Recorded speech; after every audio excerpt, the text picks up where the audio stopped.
Okay, I'm going to try something different. For the past 2 months, I've been trying to go over the road, long haul, 500 miles a day, stay in hotels, 7 days a week, go out for 3 weeks, come home for a week. I'm trying to do with a box truck, traditionally what people do with a tractor trailer, a sleeper cab. To be cliche, I feel like I'm trying to fit a square peg into a round hole. I feel like I'm not utilizing my box truck the way it was meant to be utilized.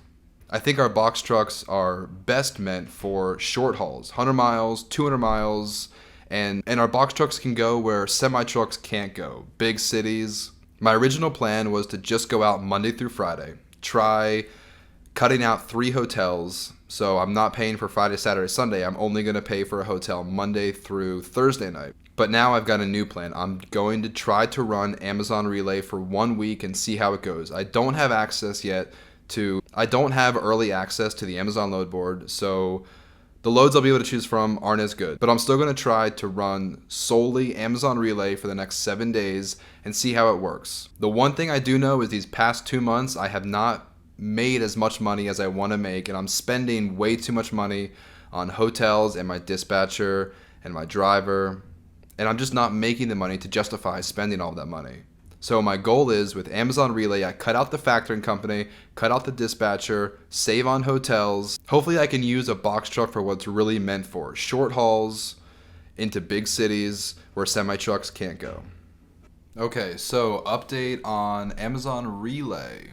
First of all, I want to say it's my brother who drives my truck. So he and I work together, and I give him a lot more freedom, obviously, than I would just a normal employee. He can pick and choose where he goes, when he drives, if he wants to drive, if he doesn't want to drive. We're trying to work together to start this. With that being said, he tried Amazon Relay for the first time last night. Like I said earlier in this video, he did one run in the middle of the night to the post office, and I've seen this happen on Facebook before, but I guess the post office was closed whenever he got there, and it was a huge fiasco. With all that being said, it ended poorly. He did not like it, and he doesn't want to run Amazon Relay ever again. So we are going back to long haul. We're going to go back to my dispatcher. We're going to go back to the load board, DAT, and we're going to try to find some loads to run that way. So yeah, we gave it a try. We tried Amazon Relay. He didn't like it. It's up to him. He's the one driving the truck. If he doesn't want to do it, I'm not going to force him to do it. Side note, I've been sick for almost a week now. I feel like absolute garbage. I feel terrible. I'm sure I look terrible. I'm sure I sound terrible. But the world continues. My business continues. The trucking industry continues. So we shall continue and we shall prevail. Okay, so I'm finally feeling a little bit better. I'm coming off like a 9-day sickness, a little bit of a fever, a little bit of a stomach thing, and I had a toothache in the middle of it. Anyway, I'm finally feeling better. And I just wanted to give a little bit of background information on me, where I came from real quick. I promise won't last more than 30 seconds. So I used to work at a warehouse. I worked at Chewy for a year. I worked at Amazon for a year. And then I got into accounting. And as you guys know, I'm a bookkeeper. I'm an accountant. I do QuickBooks. I do taxes. So I've been running my business for the past year and a half. Ever since I left the warehouse and I started my own business, I just could not stop thinking about trucking, logistics, warehouses, e-commerce, and everyone knows that Amazon is taking over, Walmart is selling stuff online, and trucking is not going anywhere. And one big thing that I noticed whenever I was at Amazon and Chewy is that there always seemed to be issues with truckers. So the reason I'm bringing all this up is because I saw firsthand that we needed more truckers. We need more truckers. Everyone knows we need more truckers. And I've been running my own business, so I started thinking, well, why can't I just start a trucking business? So fast forward almost 8 months now, and here I am. I've been a bookkeeper for the past almost 2 years. I've been running a business. I know how to run a business. I know how to do accounting. I understand business, and I understand logistics. I understand warehouses and trucking. So that's kind of how I got to where I am now. A little bit of background information on me. I've never driven a truck before. I've driven my trucks since starting my business, but before I started my business, no experience driving a truck. I think it's more important to have, it's probably equally important to have experience as a business owner and then also experience as a truck driver. Those two things are completely different, but equally just as important. Now, another thing I wanted to talk about is the whole video is about brokers who work with authorities that are new, specifically under 30 days, maybe under 60 days. And whenever I first started, if you're just starting, like I was a year ago, you probably have no idea what is a broker, what is a dispatcher. So the difference between a broker and a dispatcher goes like this, and I always use real estate to explain it the best way. So whenever you buy a house, whenever you sell a house, there's a real estate agent for the buyer and there's a real estate agent for the seller. Now think of a broker and a dispatcher like a real estate agent. So the seller's agent is the broker, and then the buyer's agent is the dispatcher, and the seller is the shipper, and the buyer is the carrier. So the broker works with the shipper, and the dispatcher works with the carrier. The broker and the dispatcher work together, but they are two completely different people. The shipper pays the broker, and then the carrier pays the dispatcher. I don't know. I hope that made sense. Maybe you already knew that, maybe you didn't, but that's just an easy way to kind of conceptualize the difference, because if you've never worked with either a broker or a dispatcher, you probably have no idea what I'm talking about. Okay, so now in this part of the video, I am going to show you guys all of the brokers that worked with me whenever I was first getting started. This is one of the biggest things I see on Facebook and YouTube. Truckers, owner-operators complaining that brokers won't work with their new authority. My authority is only 30 days old. My authority is only 60 days old. Who's going to work with me? Brokers won't work with me. Well, I'm here to tell you that's not true, because I had at least 10 different brokers working with me in my first 30 days. I'm going to show you right now who those brokers were. So this is All Good Logistics. This was the very first load I ever ran from Pennsylvania to Maryland, and they were actually paying $2.94 a mile. All Good Logistics. This is USA 1 Logistics. This was just a load that stayed in Pennsylvania, only went 185 miles, but they were paying $2.16 a mile. USA 1 Logistics. Now, little caveat, not all of these brokers are factorable with TAFs, but they will work with new authorities. They worked with me. They'll work with you too. Freight Queens Incorporated. This was another New Jersey, Pennsylvania load, paying $1.78 per mile. Not great. Feel free, guys, screenshot my video.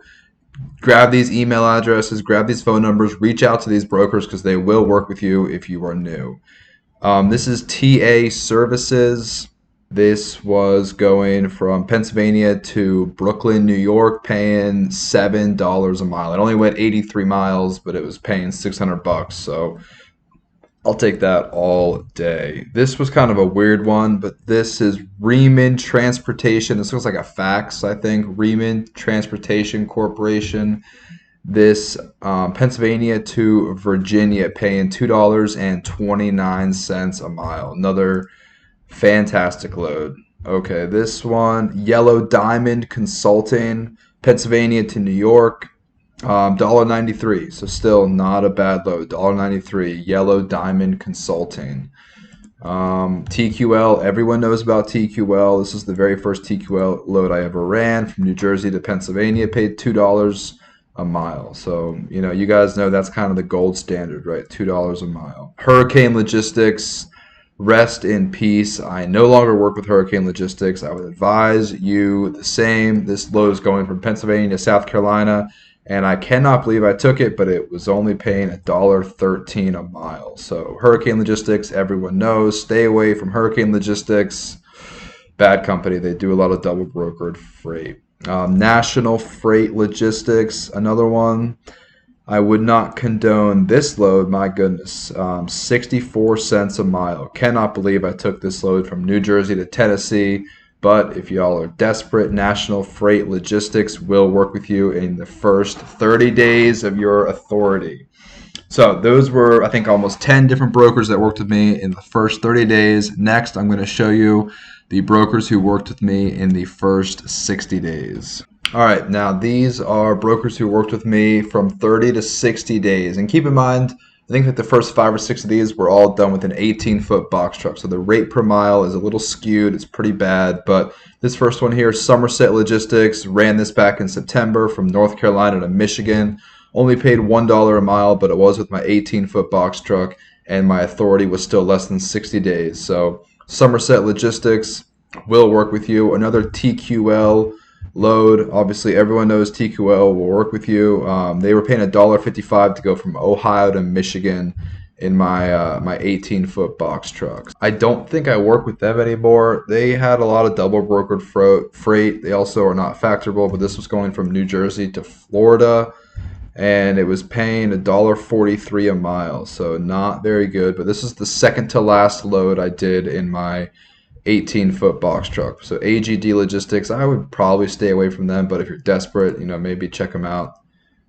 This is Wisco Logistics. This is the last load I did in my 18-foot box truck going from South Carolina to Maryland, only paying $1 a mile. I was incredibly desperate when I took this load, but Wisco Logistics, reach out to them if you're looking for something and your authority is less than 60 days old. Integrity Express Logistics, not a bad load here. This is the first load I got in my 26-foot box truck. They're paying $2.14 a mile going from Pennsylvania to North Carolina. IEL Logistics. Integrity Express Logistics. This is RFX going from North Carolina to Illinois, $1.98, almost $2 a mile, can't complain. 26-foot box truck, back in September, authority less than 60 days old. American Success Trans, $2.16 per mile, going from Illinois to Massachusetts, not a bad load. They were not factorable by my factoring company, but they did pay, so really no complaints with that. Nolan Transportation Group, they were factorable going from Massachusetts to Pennsylvania, paying $1.81. Not great, not bad. $1.81, that's kind of my standard, nothing less than $1.80 a mile, so I'll take it. Hurricane Logistics, again, paying $2.29. They weren't factorable, so I had to wait for them to pay, and they actually did pay. So, I'm not upset about that they paid, but I no longer work with Hurricane Logistics because they double broker a lot of their loads, and I'm not okay with that.